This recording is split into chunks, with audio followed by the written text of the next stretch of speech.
함께 하신 하나님의 말씀은 사무엘하 22장 1절부터 8절입니다. 네, 우리 사무엘하 22장 오늘은 말씀을 나누겠습니다.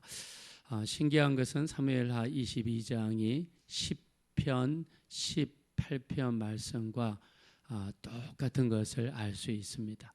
그래서 사무엘하 우리 성경 말씀을 앞에서부터 계속 읽고 있는데요. 이 말씀은 사도 다윗이 삶 속에서 이루어지는 여러 가지 일 중에서 이렇게 겪고 경험하는 가운데서 감격스러워서 하나님을 찬양하는 그런 장면이 사무엘하 22장인데요. 이 똑같은 기록이 10편, 18편에 그대로 기록이 되어 있습니다. 자, 그 정도로 다윗이 얼마나 감격스러웠던가, 얼마나 하나님의 도우심이 다윗의 삶 속에 감동스럽고 또 감사하고, 그래서 하나님을 찬양하고 또 그래서 하나님께 영광 돌리는 그런 모습을 볼 수 있습니다. 자, 다윗은 원래 어떤 사람인가요? 다윗은 하나님의 뜻을 굉장히 존중하는 사람이었죠. 자, 하나님께서 기름 부은 사람, 구약 성경에 첫째는 제사장입니다. 두 번째는 왕입니다. 세 번째는 선지자입니다. 자, 다윗은 사울 왕을 죽일 수 있는 기회가 두 번이나 있었죠. 10년 이상 다윗을 쫓아다니며 죽이려고 얼마나 사울 왕이 잔인하게 군대를 풀었습니까? 말년에 가서는 특수부대 3,000명을 동원해서 다윗을 추격했어요. 자, 근데 다윗이 이렇게 피난 다니면서 밑에 있는 부하들의 음성도 안 들을 수가 없겠죠. 한 번은 엔게디 광야 굴 속에 숨어 있을 때, 또 한 번은 10광야 굴 속에 10광야에 있을 때 다윗에게 절호의 찬스가 왔습니다. 밑에 있는 부하들도요, 이제 이 지긋지긋한 도망자 생활을 청산합시다, 이렇게 이야기했습니다. 자, 근데 다윗은 사울 왕을 죽일 수 있는 너무나 좋은 기회가 있었음에도 불구하고 어떻게 했습니까? 죽이지를 않았습니다. 그 이유가 무엇일까요? 하나님이 기름 부으신 자에게 손대는 것은 하나님의 뜻이 아니기 때문이죠. 자, 그는 죽이지 않는 이유를 그렇게 이야기했습니다. 하나님이 기름 부으신 자에게 손대는 것은 하나님의 뜻이 아니다. 무슨 말인가요?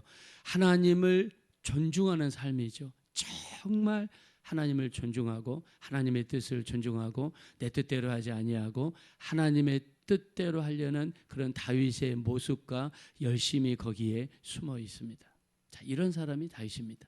자, 나중에 이제 밑에 군대 600명의 부하들이 생겼습니다. 이 블레셋 지방의 피신에서, 블레셋이라는 나라의 피신에서 가드 지방에 살고 있을 때, 자, 가드 왕이 이야기합니다. 이번에 전쟁을 나가는데 우리에게 동참해달라. 그래서 다윗이 600명의 군사를 이끌고 전쟁에 동참했다가 자기들이 살고 있는 시글락이라고 하는 곳이 돌아와 보니까 어떻게 했습니까? 바로 아말렉 족속이 쳐들어와서 자기들, 이 부하들의 모든 아내들과 자식들과 이 모든 사람들을 다 훔쳐가고, 그리고 집을 불태우고, 그리고 집안에 있는 모든 재산을 다 훔쳐가고 말았습니다. 정말 너무너무 힘든 일이죠. 자, 이렇게 절체절명의 순간에도 다윗은 뭐 하는 사람이었나요? 하나님께 맡기고 기도하죠. 사무엘상 30장 8절에 이렇게 이야기합니다. 내가 추격하면 따라잡겠나이까? 그리고 그들과 전쟁하면 그들을 내게 붙여주시겠습니까? 한 가지 한 가지를 하나님께 맡기고 기도하는 사람이에요. 자, 여기서만 기도하는 게 아닙니다. 사무엘하 2장 1절에도 보니까 다윗이 이제 남쪽 유다의 왕이 되죠. 자, 남쪽 유다에서 가장 큰 성은 예루살렘입니다. 그러면 당연히 예루살렘에 가서 예루살렘을 수도로 정하고 살아야 됩니다. 자, 그러나 그것까지도 다윗은 어떻게 하는 사람인가요? 하나님께 맡기고 하나님의 인도하심을 구하는 사람이죠. 인간의 생각으로는 예루살렘으로 가야 되는 게 정상이죠. 자, 그러나 그것까지도 하나님께 맡기고 기도합니다. 하나님, 어디로 가리까? 근데 하나님의 응답은 무엇이었습니까? 예루살렘이 아니라 헤브론으로 갈지니라. 자, 근데 우리가 여기서 보면은요, 그때 당시에 예루살렘은 여부스 족속이 지배하고 있었고, 예루살렘이라는 지형은 올라가는 지형이기 때문에 공격하기가 어렵고, 그래서 만약 다윗이 인간적인 생각으로 예루살렘으로 정하고 만약에 그쪽을 정복하려고 했다면 예루살렘 전쟁으로 다윗은 일평생을 보냈을 것입니다. 그러면 다른 이스라엘 족속을 통합시키고 통일왕국을 이루고 또 주변국들과 전쟁을 수행하는 이 일을 하지 못했을 것입니다. 자, 하나님의 응답이 헤브론으로 갈지니라. 헤브론으로 갔더니 거기는 유다 지파 수많은 사람들이 피신해서 모여 있었습니다. 그래서 거기 있는 유다 지파 사람들을 훈련을 시키고 그 사람들을 결집을 시켜서 이제 이 다른 11개 지파 사람들을 통합을 시키고 이스라엘 전체를 통일을 시키고, 그리고 군대가 더 커지니까 자연스럽게 예루살렘을 점령하게 되고 주변국들을 점령하면서 땅을 확장시키고 그리고 나라를 더 이렇게 부흥시키는 그런 일에 갔습니다. 자, 그래서 다윗은 도읍을 하나 정할 때도 기도하는 사람입니다. 사무엘하 5장 19절에 블레셋과 전쟁할 때도 하나님께 기도하고 맡기는 사람이었어요. 자, 그러나 나라가 확장되었습니다. 먹을 것이 풍부했습니다. 그리고 나라가 부강해졌습니다. 그 다음부터 다윗에게 찾아온 것이 바로 나태함이 찾아왔어요. 우리 신앙생활에서 정말 무서운 게 나태한 게으름이죠. 잠언에도 이야기하죠. 좀 더 자자, 좀 더 졸자, 좀 더 눕자 하는 자에게 가난이 도적같이 빈궁이 군사같이 이른다라고 말씀을 하셨는데요. 자, 우리 신앙생활에서 정말 무서운 게 뭐냐면 나태함입니다. 이제 됐다. 자, 그러면서 끊는 게 무엇입니까? 예배가 줄어들고 기도가 줄어들고 끊어지는 거죠. 자, 다윗이 나이가 들면서 이제 점점점 하나님의 뜻을 신경 쓰기보다는 자기 감정에, 자기의 삶에, 그리고 자기 모습에 치중하는 그런 다윗의 모습을 봅니다. 자, 옛날에는 전쟁할 때 어떻게 했습니까? 다윗이 같이 전쟁터에 나가서 동고동락하며 같이 목숨을 걸고 전우들과 싸우는 사람이 다윗입니다. 자, 그러나 나이가 들면서 군대 장관만 보냅니다. 군인들만 보냅니다. 그리고 자기는 어떻게 했습니까? 언제 일어났습니까? 일반적으로 우리 아침에 일어나는데 다윗이 저녁 때 일어났어요. 저녁 때 일어나서 산책을 하는데 밧세바라는 여자가 목욕을 하고 있습니다. 그 여자는 유부녀입니다. 자, 다윗은 얼마든지 왕으로서 합법적으로 자기는 아내를 취할 수 있어요. 이미 다윗에게는 7명의 아내가 있었고 그리고 15명의 자식들이 있었습니다. 그럼에도 불구하고 밧세바를 강제로 취하고 그리고 그 남편을 죽이기 위해서 전쟁에 나가는 남편의 손에 편지를 지어주고 가장 치열한 전쟁터에 있다가 배치했다가 아군이 철수하게 만들고 적들에게 둘러싸여서 우리아가 죽게 만들고 이 일 때문에 나단 선지자의 큰 질책을 받게 되고 이것 때문에 다윗과 밧세바 사이에 태어난 첫 번째 아들이 죽게 되고 집안에 피비린내 나는 싸움이 시작이 되고 자기의 후궁들이 나중에 이 모욕을 당하게 되고 그리고 가장 사랑하는 19명의 자식 중에서 넘버 3였던 압살롬, 자기가 그렇게 사랑하고 아끼는 압살롬이 반기를 들게 되고 이것 때문에 얼마나 다급했든지 다윗이 어떻게 합니까? 신발도 신지 못하고 도망을 갑니다. 그리고 급기야 왕이 해서는 안 되는 선, 그게 뭐냐면 동쪽의 요단강을 건너버리고 맙니다. 자, 다윗은 생활이 나태해지고 기도하지 않고 하나님의 뜻을 물어보지 않고 자기 육신의 정욕에 충실해서 살아가는 그런 사람이 됩니다. 이때 하나님께서는요 다윗을 다시 기도하는 사람으로 하나님을 의지하는 사람으로 만들기 위해서 제2의 광야로 집어넣기 시작합니다. 자, 다윗이 제2의 광야가 무엇입니까? 첫째, 압살롬의 반란입니다. 자기가 그렇게 사랑하는 사람으로부터 이 구테타가 일어나서 신발도 신지 못하고 도망가야 돼요. 우리가 때로는요 내가 정말 아끼는 사람, 내가 정말 기댔던 사람, 내가 정말 사랑하는 사람도 때로는 우리 마음을 찢어지게 만들 수 있습니다. 다윗이 통일왕국의 왕이 된 다음에 자기 옛날 가장 절친이었던 요나단이 있었습니다. 그 요나단에게 은혜를 갖기 위해서 자식들을 찾아보니까 두 다리가 저는 무비보셋이 있었습니다. 무비보셋을 왕궁으로 부르고 사울 왕의 모든 재산을 사울 왕의 손자인 무비보셋에게 다 돌려주고 날마다 자기랑 같이 밥을 먹게 만들었어요. 근데 다윗이 도망갈 때 다른 신하들은 함께 있지만 무비보셋은 함께하지 않았습니다. 거기에서 또 다윗은 두 번째 마음의 충격을 받습니다. 자, 그리고 도망을 가는데 시므이라고 하는 사람이 쫓아오면서, 시므이는요 사울 왕 집안의 사람입니다. 베냐민 집안 사람이죠. 쫓아오면서 다윗을 저주합니다. 비루한 자여 가거라, 비루한 자여 가거라. 그러면서 돌을 던지고 먼지를 날리고 그 많은 사람 앞에서 다윗에게 인격적인 모독을 줬어요. 다윗은 그 속에서 하나님의 음성을 듣습니다. 하나님께서 저 사람을 쓰셔서 나를 저주하는 것이니 내가 받는 이 저주는 당연한 것이다.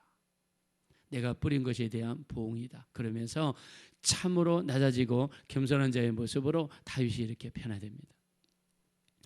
그리고 나중에 이제 두 번째도 반란이 일어나죠.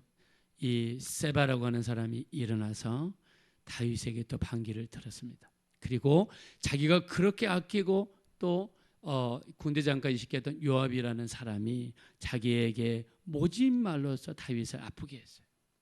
내가 당신의 생명도 구했고 당신의 자식들의 생명도 구했고 더 나아가죠. 당신의 처와 첩들, 그 다음에 당신의 그 수많은 여자들의 목숨을 구했는데 하면서 다윗의 아픈 부분을 찔릅니다. 이 사건이 사무엘하 19장에 나오죠. 이것 때문에 다윗이 얼마나 상처를 받았는지 군대 장관을 갈아버리죠. 요압 장군을 해고하고 아마사를 군대 장관으로 세웠습니다. 근데 어떤 일이 벌어집니까? 그 요압이 군대를 이끌고 가서 다윗이 세운 새로운 군대 장관을 칼로 죽여버리고 맙니다. 여론을 선동해서 다시 요압이 군대 장관으로 올랐습니다. 자, 다윗은 가는 곳마다 가시방석이에요. 다윗은 가는 곳마다 광야입니다. 그러나 그 어려운 가운데서도 다윗이 무슨 일을 했는지 오늘 성경에 기록하고 있습니다. 힘들고 어려운 가운데 있을 때 다윗이 했던 것은 하나님을 의지하고 그 모든 일들을 하나님께 맡기고 고백하며 하나님의 인도하심을 구하며 구원 하나님이신 하나님께 구원의 역사를 위해서 다윗은 기도합니다. 자, 본문 말씀으로 돌아가겠습니다. 7절입니다. 우리 5절 먼저 보겠습니다. 5절과 6절 다 같이 읽어보겠습니다. 시작. 사망의 물결이 나를 애우고 불의의 창수가 나를 두렵게 하였으며 수월의 줄이 나를 두르고 사망의 올무가 내게 이르렀도다. 자, 다윗이 당하고 있는 이 모든 일을 이렇게 표현합니다. 사망의 물결이 나를 애워쌌다. 불의의 창수, 창수가 무엇입니까? 쓰나미라든가 홍수가 나서 물이 뚝을 넘어서 동네에 흘러오는 물을 창수라고 그러죠. 자, 이런 물이 지금 자기 수 지경에 있다는 거죠. 6절입니다. 수월의 줄이 나를 두르고, 수월은 지옥입니다. 지옥과 같은 삶이 지금 내 속에서 이루어지고 있다는 거예요. 이때 다윗이 했던 것은 기도였습니다. 7절입니다. 시작. 내가 환난 중에서 여호와께 아뢰며 나의 하나님께 아뢰었더니 그가 그의 성전에서 내 소리를 들으시며 나의 부르짖음이 그의 귀에 들렸도다. 아멘. 다윗은요 환난 중에서 자기가 1대1로 팔을 걷어붙이고 사랑과 멱살을 잡고 싸운 것이 아니라 오직 힘들고 어려울 때 모든 것을 맡기며 기도하는 사람이었습니다. 그랬더니 하나님께서 다윗의 그 기도를 들으시고 상황을 반전시켜 주시고 이길 수 있도록 붙들어 주신 줄로 믿습니다. 그러면서 6절에 8절에 고백합니다. 우리 사무엘하 22장 8절 읽어보겠습니다. 시작. 이에 땅이 진동하고 떨며 하늘의 기초가 운동하고 흔들렸으니 그의 진노로 말미암음이르라. 아멘. 하나님은 땅을 진동시키며 하늘의 기초를 흔들면서까지 자연을 움직이셔서 사용하셨다 하나님이시죠. 자, 성경에 보면 하나님께서는요, 이 자연을 움직이셔서 쓰는 경우 굉장히 많죠. 사무엘상 7장 이스라엘 백성들이 미스바에 모여서 구성회를 할 때 블레셋이 쳐들어오죠. 그때 하나님이 뭘 쓰셨습니까? 하늘에 벼락을 쓰셔서 블레셋 군대를 공격하게 하셨습니다. 또 우리 사사기 4장에 보면 드보라 선지자가 나오죠. 가나안 왕과 싸울 때 하나님은 비를 내리셔서 가나안의 병거 900승을 땅에 박혀버리게 만드는 이 일을 했습니다. 우리 하나님은 우리를 돕기 위해서 천하 만물을 사용하시는 하나님이 되시는 줄로 믿습니다. 자, 그리고 다윗이 또 고백하기를 내 원수를 갚아주시는 분이 하나님이시다. 자, 우리 한번 밑으로 쭉 내려가시겠습니다. 우리 41절 우리 한번 사무엘하 22장 41절 다 같이 한번 읽어보겠습니다. 시작. 주께서 또 내 원수들이 등을 내게로 향하게 하시고 내게 나를 미워하는 자를 끊어버리게 하셨음이니이다. 아멘. 다윗이 경험한 하나님은 내 원수를 갚아주신 하나님입니다.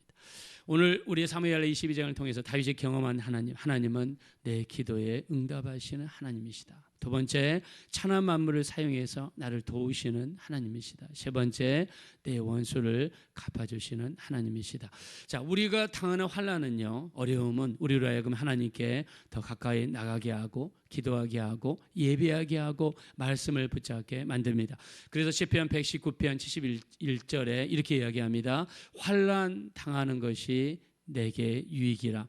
이로 말미암아 내가 주의 율례를 배우게 되었나이다 그랬습니다. 또 히브리서 12장 8절에도 이야기합니다. 우리 사랑하는 자를 징계는 다 받는 것이오늘 너희에게 없으면 사생자요 참 아들이 아니니라 그랬습니다. 또 사도 바울도 우리 로마서 5장 3절과 4절에 이렇게 이야기합니다. 그러므로 환난 중에도 즐거워하나니 환난은 인내를, 인내는 연단을, 연단은 소망을 이루는 줄 알미니라 말씀했습니다. 자, 우리에게 있는 환난과 여러 가지 어려움들은 우리로 하여금 하나님을 더 의지하게 만들고 하나님 앞에서 소망을 갖게 만드는 아름다운 역사를 이룹니다.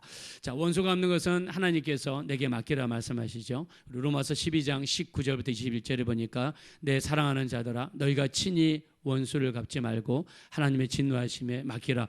내 원수가 줄이거든 먹이고 마시고 목마르거든 마시우게 하라. 그리함으로 내가 숯불을 그 머리에 쌓아 놓으리라. 악에게 지지 말고 선유로 악을 이기라 말씀했습니다. 자, 우리에게 있는 모든 어려움, 삶 속의 어려움, 사람들과 사이에서 어려움, 그 모든 것들은 기도의 제목들입니다. 하나님께 맡겨야 될 제목들입니다. 오늘 특별히 새벽 예배 첫 시간, 첫 것은 하나님의 것입니다.